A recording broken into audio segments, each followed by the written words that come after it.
What's up guys, it's Pio here. This is a new series I'm starting called Plays in Your Pocket.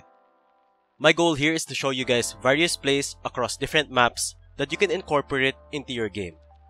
By having these plays in your pocket, you'll become more self-sufficient in your pickup games.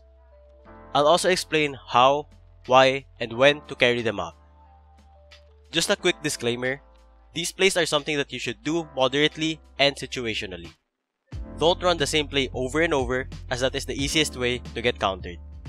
So with that out of the way, let's get right into the video. Let's begin this series with defaulting A on Mirage. You have multiple options in approaching this role. For one, you can choose to go Palace or Ramp. Another thing that you can control is the tempo, meaning you can aggressively look for an engagement, and you can also play passively just to get information and regroup later on. So what plays can I make in this position? Well, as a Palace player, you first clear out the halls, making sure that no one is pushing. Next would be to clear balcony, but be careful as there might be a stairs, jungle, or sandwich player posted onto you. To add, you can also toss an HE grenade to deal damage to the bulk player. But if I were to sneak up on the A side player, I wouldn't toss this grenade as it pretty much reveals my presence. If I were just to pressure A to get a response, then it's viable to throw this grenade. It also forces the CT out of position. So after setting up Palace and clearing bulk, you now have the opportunity to initiate a play on the A side. On the lower to intermediate levels, you can punish the common CT mistakes when it comes to their timing and sound cues. They are generally more careless, meaning they can be caught off guard more. For instance, if your team is taking mid control, it's not uncommon for a CT to make their presence on site known by making footsteps, spamming their gun, or grenades. While they're distracted by your team's mid-presence, you can lurk out, isolate, and kill this A player. Not many people take advantage of this opportunity though. They hear the sound cues, but don't try to catch a timing. This should work during the first few times you run this play. But keep in mind that at some point, the CTs will expect this lurk. So you need to have variety in the plays that you make. Don't overdo a single play because it becomes easy to predict and counter. Sometimes you can lurk out, while other times you just pressure the enemy team and hold the flank. To add more variety, you can also choose to lurk A ramp. This has a similar premise as its Palace counterpart. As your team is pressuring another part of the map, you can walk out to catch a timing on the side player.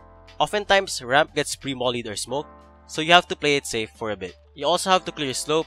You can flash like this if the CTs are contesting ramp. But I wouldn't recommend lurking out A ramp if you know there's an opper on A. There's a high chance that you simply walk peek into an op playing ticket or triple. An alternative approach to lurk ramp is to throw this lurk smoke. You line up on this wall of A slope and aim at this corner. This smoke allows you to lurk out Tetris, but more importantly, gives you a one-way onto site and ticket. It's pretty gimmicky, but if you really need an opening for a round, you can go for this play.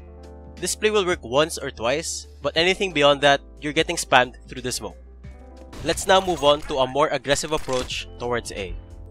If you have a good spawn, you can make the most out of it by going for a quick fight on the side player or the con player crossing. Similar to other plays, you don't do this every round. You do this to exploit a gap in the CT's defense. For example, if they haven't been mollying ramp, you can punish them by going for a fast ramp push. It could be you looking for a one-on-one, but it's better if you have your team to back you up. Another aggressive play that you can do would be to go for an op pick on ramp. There are multiple ways to go about this. You can peek from the bottom ramp with or without a boost. If you are willing to take the risk, you can tank the molly damage to go for a pick, as CTs can sometimes be complacent when there's a molly down. But it's still worth noting that more experienced players would hold the molly for this exact reason. So in this video, I've discussed lurk plays from Palace and ramp. I've also mentioned pick-based plays on A that you can go for if you have a good spawn or timing. Like I've said multiple times, use these plays situationally and don't overdo them. So with that being said, thanks to everyone for watching the first episode of Plays in Your Pocket. I will definitely post more and tackle different spots. Please feel free to like and subscribe if you enjoyed and learned from this video. Also, you can comment on what spot you would like to see next. Alright guys, I'ma head out.